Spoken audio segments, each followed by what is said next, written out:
it's pretty safe to say. God give it, God take it away. It's the worldwide American way. I'm living.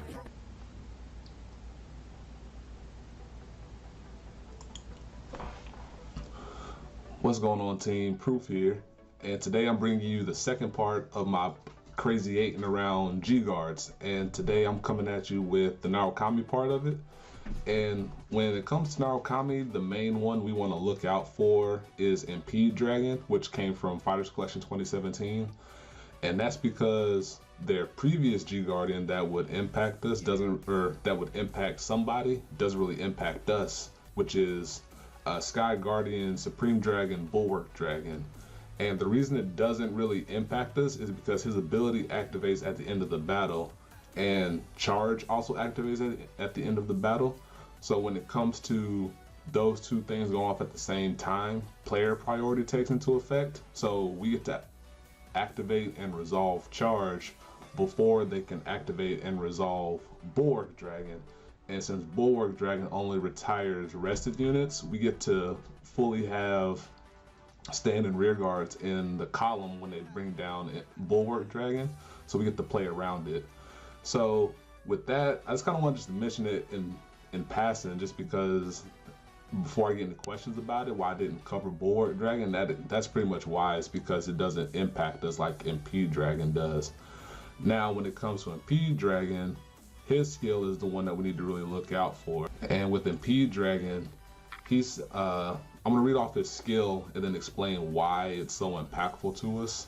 And he says, when he's placed on guard circle, you may pay the cost. If you do, your opponent chooses one of his or her rear guards, retires, binds it face up, and if the number of rear guards your opponent has is if the number of your rear guards is less than your opponent's rear guards by 2 or more, kind of funky wording, your opponent chooses one of his or her rear guards and retires it.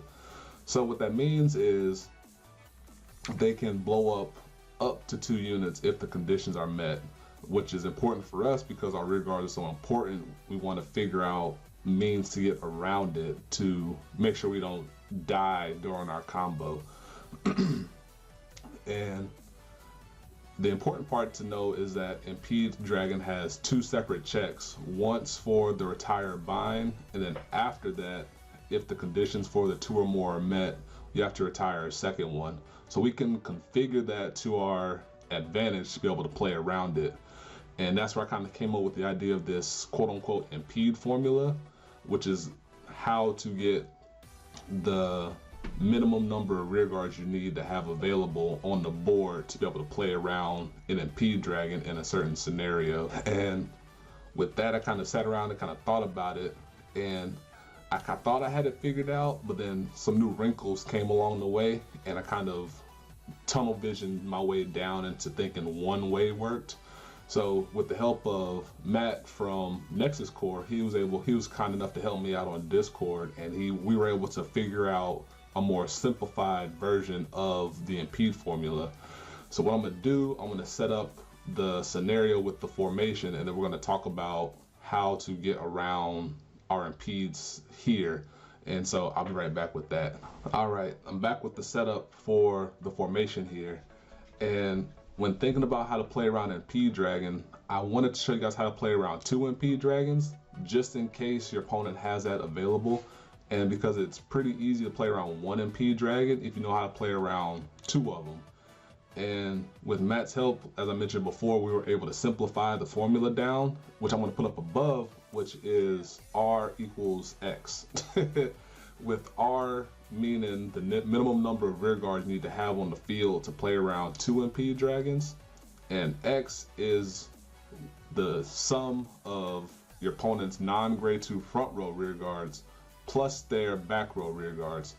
Since Impede Dragon is also dependent on your opponent's side of the field, we need to factor that into our own setup so that way we don't get caught off guard by walking into it. And we were able to realize that unless X equals 0, if your opponent has no rear guards on the board, R equals 3 for all other numbers of rear guards. So if they have 1 rear guard, you can just set up 3. If they have 2 rear guards, you can set up 3 as well. That's because, as I mentioned before, Impede having those 2 checks for the 2 retires, you're able to, if they have 1 rear guard and they blow up 1, the second part of the effect doesn't go into effect. So that way you get to keep the second one around. And our goal for the setups and the formations is to let Frog Raider survive, because he's our powerhouse booster to be able to get us through to finish off the opponent. So with that, I'm going to show you guys the formation for how to play around double MP if you need to have if X equals 3 or if R equals 3, and then if R equals 4. So if R equals 3, we can set up exactly like we would for the Denial Griffin setup, as I mentioned beforehand, which is this setup here. Oh, I forgot to put our main man on the board. There we go. And so when we set up this way, we're going to attack the exact same way as we did before with Denial Griffin, which is attacking with the frog side first, giving the 8 skill to the unit you put in front of Frog Raider. And then after the battle, you're going to tuck him into the soul, put a card from your hand into the soul, and you're going to search out preferably one of your on-hit guys, and then put him into charge. And then you're going to repeat that sequence of events until your opponent either drops their Impede Dragon, or they just lose the game because they didn't have the means to stop you. Or you get down to 1 card in hand, and then you need to attack with Vanguard to recoup some of those cards back into the hand. So when they end up dropping that first Impede Dragon, what you want to do is that you want to retire the unit that Frog Raider is boosting. This is the important part here, because if you retire this guy here, you lose an attack in front of Frog Raider, and you end up having to like finesse your way.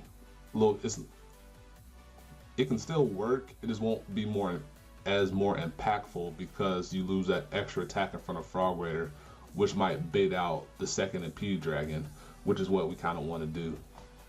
So when the first Impede Dragon comes down, say this guy's attacking here with the power boost being 26k, like that, and like that. We're going to retire our Cobalt here, so he goes away. And then since we're in the formation of X equals or R equals 3, that means they only have 1 to 5 rear guards, which means the second part of Impede Dragon will not activate. And then after that, we're going to attack with Vanguard and use Rise and Stride skill. So Counterblast 1, put a card from my hand to the soul. Then we're going to search out for another on-hit guy / just another charge unit in general. And then we're going to give the 8 skill to Frog Raider, as we usually do. And then he gets the power boost from being called out. And then we're going to triple drive, get some things back into our hand. Sweet, get a draw trigger. And then from here, we're going to attack again with the frog boosted side until the second Impede comes down. And then when the second Impede comes down, this is where you retire the other side, which is, it could be whatever card you put on this other side of the field. So you retire this guy, or they're actually bound because they were retired through the first part of Impede.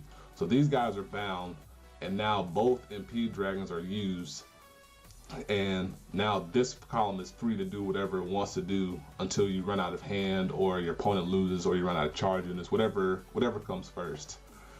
So that's how you play around 2 Impede Dragons if R equals 3. And when I was going through this, I realized that what I should have did for the Kagero video was show you what happens if Frog Raider isn't around, because you can't rely on him being around always, because some things happen. And I know I mentioned it for Connell, so it wasn't fair that I left it in there for Frog Raider. But I was able to decipher, if you want to call it that, a way to play around and re-establish your formation if you need to call out Frog Raider with your Vanguard attack, or you need to call out Frog Raider before Vanguard attacking. So I'm going to show that real quick, just because I can show that you can backdoor your way into it. So let me set it up real quick. All right, under the assumption that Frog Raider isn't in our hand and we're under the R=3 conditions, you want to set up the exact same formation as you would before, and then you're going to attack with the side that has the booster on it. And you can give 8 skill to either one of the units. So let's say we give it to Cobalt here. Now, if they don't impede, you're going to put Cobalt into the soul, put a card from your hand into the soul, and then you're going to search out Frog Raider and call it behind the unboosted side here, or the other column here.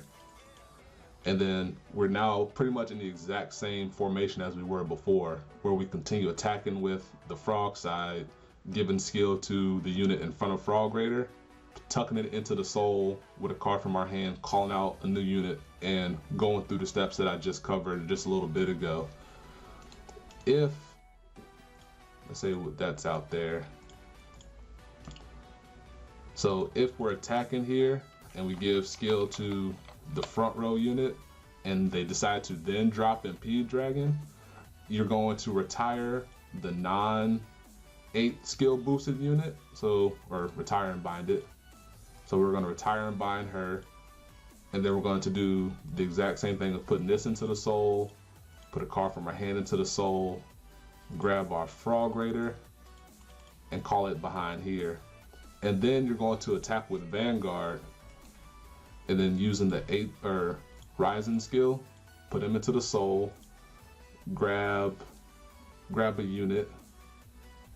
We'll grab you. And then he's charging, so he gets all the boosts, and then we give the boost to Frog Raider again, and now we're back in our original formation as I talked about before.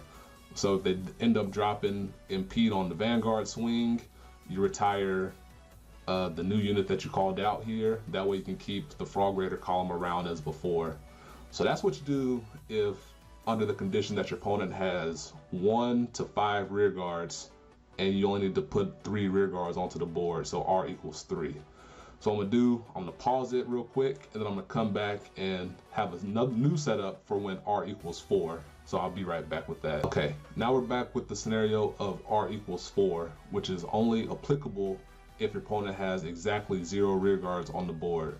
Since we need to play around both Impede Dragons, if they have 0 rear guards on the board, we will always have to retire 2 rear guards when Impede Dragon comes down.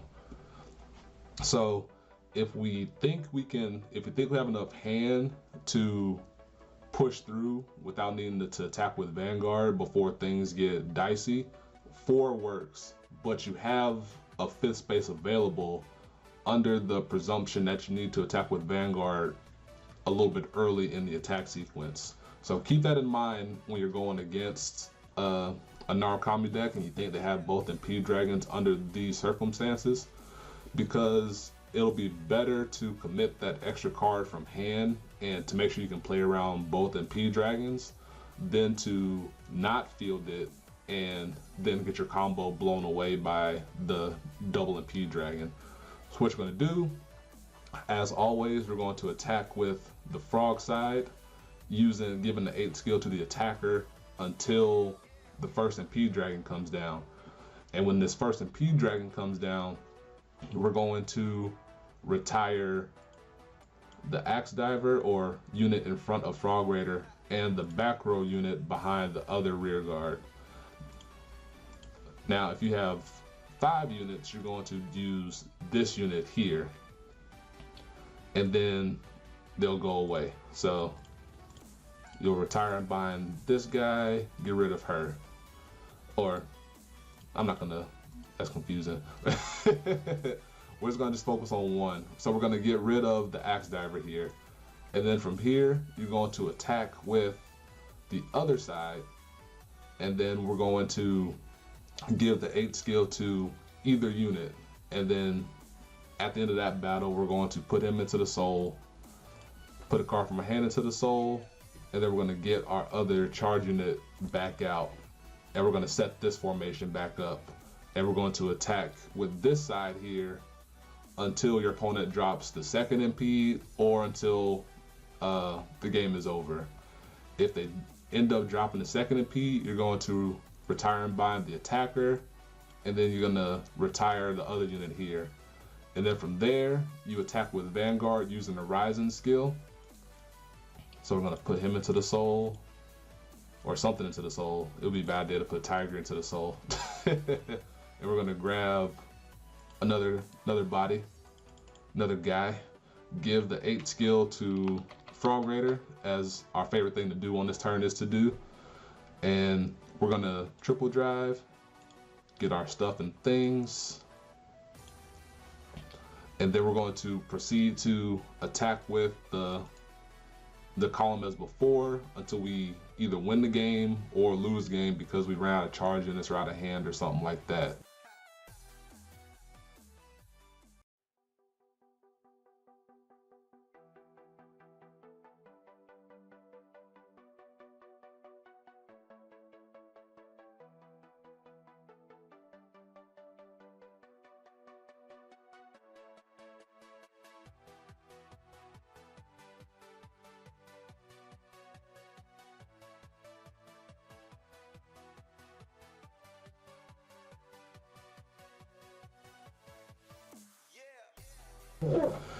And the only thing that changes from that is if you need to field that 5th unit. So let's say it's something like this.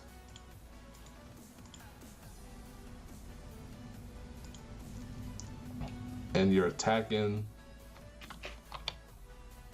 with this side here, and that first impede comes down, you're going to retire and bind this guy and retire that guy. And then from here, you can attack with Vanguard freely. So you attack with Vanguard, use the Rising skill, put him into the soul. We'll grab something out of soul. And then now we're back in the 4 formation. But this time we've gotten around 1 impede already. So if the second one comes down, we can easily retire this column here and keep the Frog Raider around. I sincerely hope that I didn't lose anybody along the way there. I'm trying to explain it as best as I can just the best way I can so I don't lose anybody along the way. Because I know this stuff, especially this one, I've been dreading this one for the longest time. You can ask my Discord. I've been dreading this one for the longest time because I know it can be confusing. So the last part, formation wise, I'm going to cover is if you need to field 4 rear guards and you're lacking a Frog Raider in hand. So I'm going to pause it once more and then I'm going to change up the formation and I'll be right back. Okay, I thought about it. It took me a minute there. I think I figured out how to get around. So let's see, we'll tack him in. Then we'll get a couple extra cards here. Okay, so I thought about it, and to play around impede under the pretense that you don't have Frog Raider, you need to, and R equals 4, you need to add that 5th unit that I was talking about, because when you attack with this side here, you want to give the 8 skill to either one of your, actually want to give it to your back row unit, because if they don't impede, you can remove the back row unit and call Frog Raider in its place. And if they do impede, you can get rid of some combination of these 3, because you want to keep the front row around. So you want to get rid of one of these 3 units here to then still search out your Frog Raider. So we'll take a look at that real quick. So under the pretense that you attack with this side here, you give the 8 skill to the back row unit. If they impede, you're going to retire bind this guy, and then let's say we retire that guy. And then at the end of the battle, we're going to put him into the soul, put card from our hand to the soul, get out our trusted Frog Raider. And then from here, we're going to attack with this side, giving the 8 skill to it. If your opponent uses their second impede, you can see that you need to retire these 2 units here, and then you still keep the Vanguard swing around. If they don't impede, you're going to put this into the soul, put that into the soul, and then you're going to grab Axe Diver here. And then with Axe Diver, you're going to Counter Blast 1, Soul Blast 1, and then you're going to bind this and call it back out. And now we're back in the situation, well, they've already used 1 impede dragon, and now we're in a situation where we have 2 front row rear guards that we can use. So we're going to keep attacking with the frog side here until the second impede drops, and then we're going to retire bind that. Actually, yeah, we're going to retire bind that, then we're going to retire this, and now we have Vanguard swing that we can use again with both impede dragons gone. Whew. You're not gonna see, cause I cut it, but I was sitting there like in a thinking man pose, being like, how we get around that? I had no clue, because I thought I had to figure it out, but then there's always new wrinkles coming out when it comes to impede. So hopefully I masterfully cut it so that way it flows well, so you understand it. If not, let me know and I'll try to explain it better in text form. And there's one other piece I want to talk about, which is Sweep Command Dragon when it comes to impede. And as you saw in my video a while back from Woo Dragon, the impede plus Sweep Command combo pretty much just nukes your board. And unfortunately, I have not been able to find a way to play around 2 impede dragons when it comes to Sweep Command. But you can play around 1 with Sweep Command, and yeah, I'll set that up real quick. So I thought that was gonna be the last one, but just to give you guys full information, I'm gonna set up the other one as well. So playing around impede dragon is really easy when it comes to, or playing around impede with Sweep Command is really easy if you know they only have 1 available, because you set up the R=3 formation and you attack with the frog side as we always have before until they drop the impede. And when they do drop impede, we're going to retire this, and then, or retire and bind this, and then this guy here is going to get blown away by Sweep Command skill. And then from there, they've used their impede dragon, and now we have Vanguard swing to worry about. It gets really dicey and nigh impossible if they have the second one, because it's always going to retire both our front row rear guards. And since spikes don't have ways to freely call reliably, there's double summoner, but he relies on grade 2 or grade 1s being drawn out, so you have to high roll it, and you don't want to rely on that when it comes to such a situation. And you don't want to include him in your deck because he'll fail more often than not, since we have a high abundance of grade 0s, regardless that we have a tighter grade 1 and grade 2 space. So unfortunately, if you're playing against a Sweep Command deck, you need to do everything you can to bait out at least 1 impede dragon before you can safely go into your big turn, because it's always going to end in dire straits. Now, this is just me racking my brain trying to find it. If you have put the thought power behind it to find a way to play around double impede dragon while your opponent is on Sweep Command, definitely let me know and definitely share it, and then I can update this and then I'll shout you out if it works out that way. So I sincerely hope that this makes sense and it helps out somebody, and hopefully, and as I keep saying, it works. Because this was tough and I was not looking forward to this because I knew how tough it was going to be. But please let me know if it helped you out. If it doesn't, I'll work better. Maybe I'll remake the video or something to try to help out somebody. But until next time, guys, peace, be easy, look out for more, like, subscribe, all that good jazz. Peace, be easy again.